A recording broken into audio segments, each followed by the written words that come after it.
सोनो प्रखंड क्षेत्र अंतर्गत सुदूरवर्ती क्षेत्र बेलंबा पंचायत के सिद्धेश्वरी गांव में बेसहारा बुजुर्गों की उम्मीद की किरण को लेकर लाइफ केयर सेंटर के सौजन्य से इस गांव में वृद्धा आश्रम का शिलान्यास किया गया। शिलान्यास के मौके पर उपस्थित लाइफ केयर हॉस्पिटल के डायरेक्टर डॉक्टर MS परवाज, शिशु रोग डॉक्टर SN झा, स्वामी आत्मस्वरूप परमानंद, स्वामी निर्जानंद योग केंद्र जमुई, समाज सेवी Bhavanand Rai, Vinay Kumar, Firoz Alam, Omkar Singh, radio doctor DK Shah, राष्ट्रीय अध्यक्ष मानवाधिकार डॉक्टर रिंकी सिंह और सुमन कुमार समाजसेवी ने कहा कि भारत में खुल रहे अनाथ आश्रम, वृद्धा आश्रम में व्यक्ति समाज सेवा कार्य के लिए वानप्रस्थ आश्रम धारण करता था, आत्म कल्याण के लिए संन्यास आश्रम का संकल्प लेता था। इस गांव के महिलाओं पुरुषों ने मुख्य अतिथियों को स्वागतम संस्कृति कार्यक्रम के साथ स्वागत किया।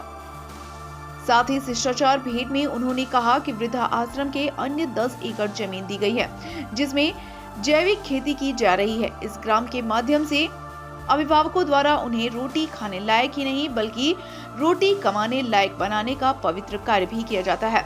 आज हमारे बच्चे परंपराओं का पालन तरक्की प्रस्तुति पर कसकर करते हैं, इसलिए इनको धर्म ग्रंथों से निकलकर विज्ञान की कसौटी पर कर खड़ा उतरने का काम किया जाना जरूरी है। इस उद्देश्य की पूर्ति के लिए इस सुदूर क्षेत्र में वृद्धा आश्रम का गठन किया गया। उन्होंने कहा कि वैसे बूढ़ा होना उम्र बढ़ाने की एक प्रक्रिया है। सामान्यतः मनुष्य में 20 से 30 वर्ष की आयु तक कोशिकाओं की नवीनीकरण का तेजी से चलता है, इसलिए इस अवधि में शरीर एवं मन दोनों सक्रिय ऊर्जावान बने रहते हैं। इसके बाद कुछ वर्षों की स्थिरता के साथ मानव दशा परिवर्तन, शरीर के कोर्स में स्थिरता प्रारंभ हो जाती है। याद आती जीवन अवधि के वर्तमान विभाजन की दृष्टि से बुढ़ापा को 60 वर्ष के साथ माना जाता है। बसंत बहार होटल जमुई के मालिक ने 51,000 रुपए दान देने का काम किया। वहीं वृद्धा आश्रम बनने को लेकर कई ग्रामीणों ने भी अपना सहयोग प्रदान किया। देखिए, इसकी आवश्यकता तो लोगों को शहरों में बहुत पहले से महसूस हो रही थी। गांव में भी इसलिए अब आवश्यक हो गया ना कि अधिकतर लड़के बाहर काम करने चले जा रहे हैं, इसलिए घर में देखने वाला उनका नहीं रहता है। तो जो वृद्ध लोग हैं वो कहाँ जाएंगे, उन्हें तो गांव में ही रहना है। एक बहुत बड़ी समस्या है अनएम्प्लॉयमेंट, लोकल अनएम्प्लॉयमेंट की वजह से ये सब सारी। पहले गाँव में वृद्धाश्रम की जरूरत नहीं होती थी। बूढ़ों के लिए गांव ही स्वर्ग हुआ करता था, क्योंकि वहाँ सारे लोग मिलते थे, बड़ा परिवार रहता था, सारे नाता नाती पोता पोती सबके बीच में उन लोगों का समय बीत जाता। लेकिन अब वो समय हो गया, छोटा परिवार हो गया, दूसरा की पलायन हो रहा है। इसके लिए आवश्यक है कि ये संकल्प स्वामी जी ने कहा कि बहुत बड़ा संकल्प है। लेकिन परवाज जी एक प्रयोग धर्मी आदमी है, बहुत तरह के एक्सपेरिमेंट करते हैं, बहुत तरह का विरोध होता है उनका, लेकिन वो छोड़ते नहीं है। तो ये मुझे लगता है कि वो चला लेंगे। आश्रम का एक तरह से शुरुआत की गई, नींव रखी गई है, सर क्या कहेंगे? सबसे पहले तो मैं मान्यवर स्वामी जी का आभार प्रकट करते हैं कि इन्होंने अपने बेशकीमती समय निकाल के और वृद्धाश्रम के नींव रखने में अपने जो अहम योगदान दिए हैं, उसके लिए मैं इनको कोटि कोटि नमन करता हूं।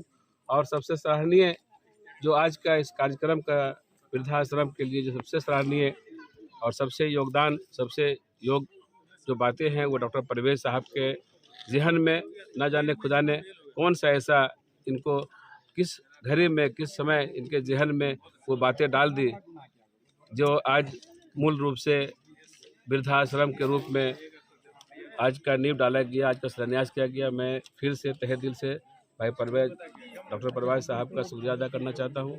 स्वामी जी ने बहुत अच्छे सीख, बहुत अच्छे बातें स्वामी जी के मुख से बोला गया, उसके आगे बोलने का कोई शब्द ही नहीं हमारे लिए जो मैं स्वामी जी के बात को नज़रअंदाज करके या ओवरटेक कर कुछ बात बोल सकूं। इसके लिए मैं फिर से स्वामी जी का धन्यवाद देता हूं। और सिद्धेश्वरी ऐसे दूर सुदूर गांव में इस तरह का वृद्धाश्रम का होना अपने आप में सूरज को दिया दिखाने के कहीं न कहीं बराबर है।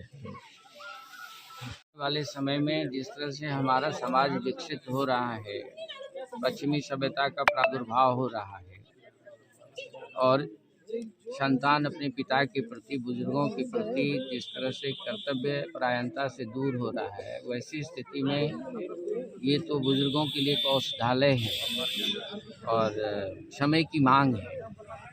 चूँकि जब तक पतन अपने उत्कर्ष को प्राप्त नहीं करता तब तक उत्थान होता नहीं है। इसलिए पश्चिमी सभ्यता अभी दम तोड़ने वाली है नहीं।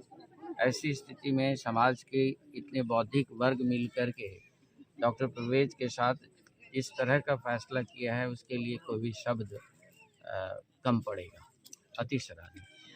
सर कहीं न कहीं लगता है ना, हिंदू संस्कार में कुछ संस्कारों की कमी रह गई है क्या, जो आज अनाथालय की जरूरत पड़ गई या फिर वृद्धाश्रम की जरूरत पड़ गई? ये डिटोरिएशन तो बहुत पहले शुरू हो गया है, आग तो बहुत पहले लग गई है, हम तक देर तक पहुंच रहा है। इसलिए मैंने कहा कि जब तक पतन अपने मंजिल तक नहीं पहुंचेगी तब तक वो अपना तब बीच में है, एक मैकेनिज्म है ये। इस तरह के प्रयास इस सोशल फ्रेम के लिए एक मैकेनिज्म है।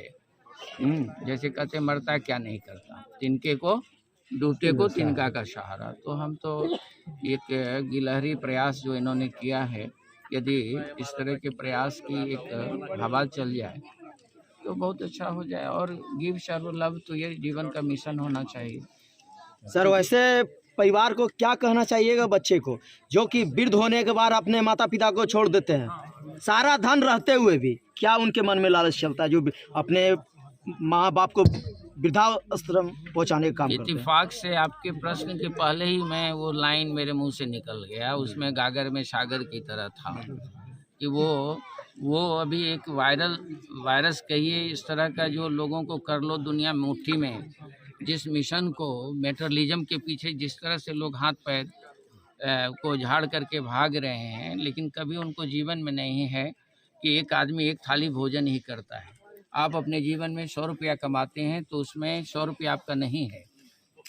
और ये तो हमें अच्छी सीख देती है, इस्लाम ट्रेडिशन से सीखना चाहिए कि हम जो कमाते हैं उसमें कितना मेरा है और कितना दूसरे का है। एक बहुत सुंदर।